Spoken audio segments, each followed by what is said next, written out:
The hottest suburbs in 2017. Where to find Australia's best buys. Your guide to the housing market. Tomorrow on Today. House prices soared in 2016, but can the extraordinary growth continue? Many experts expect the market to slow next year, but property portal Domain reckons there are still suburbs out there that will spike in 2017. So for more, we are joined by Domain's chief economist, Dr. Andrew Wilson. So Andrew, welcome to the show. Thank you, Pete. Where do you think the spike's coming from? Because the market here has always been about the bubble eventually bursting, but it never does. Well, I think that's part of the good news this year, that again we haven't seen the bubble burst, and I think as the years go by we realise how resilient our Sydney housing market particularly is, and I think we'll see growth again next year. Not quite as strong as this year. A lot depends on where interest rates go, of course, and still a chance perhaps official rates will fall, but whether the banks pass that on, that's going to be the big question next year. All right, well, let's break it down city by city, beginning with Sydney and the areas you think are likely to see growth. Well, I think Sydney will still be up at the front in terms of price performance overall. Not quite double-figure results, but I think that we'll still see around 5%. And if we look at the top end of town, I think Paddington's a good bet for price growth next year. The inner west, Leichhardt, I think also is a good bet. And Heversham out in the outer western suburbs, I think will start pushing up to the $600,000 medium. So some reasonable picks there for Sydney next year. That is depressing. I'm sorry. 600,000, yeah. It's a cheapie. Supposed to afford houses. I know. And Paddington. Let's try Melbourne.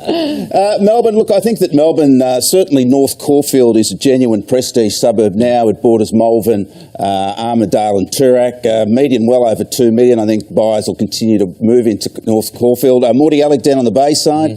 Bayside's been very strong this year, and Mordialloc's on the fringe of that inner Bayside area, and I think it'll find plenty of buyers next year. And the northern suburbs have been the strongest part of the Melbourne market, and I think Tullamarine is a good bet for prices growth next year in Melbourne. Is that a typo? I think it should be around the other way around. Tullamarine homeowners be very happy with that number. That's exactly right. Yeah, just we should probably point that out for people in that area. Brisbane, what are we looking at there? Hawthorn. Yeah, Hawthorn on the river there in the city. I think Beautiful that's consistently finds buyers. Hawthorn, I think that'll continue to grow. Sunnybank Hills down in the south, Middle Range suburb in Brisbane. Buyers again active next year. And Redcliffe, a lot of value out in the Redcliffe Peninsula up in the north. And mediums, I think, represent very good value there at $440,000 at the moment.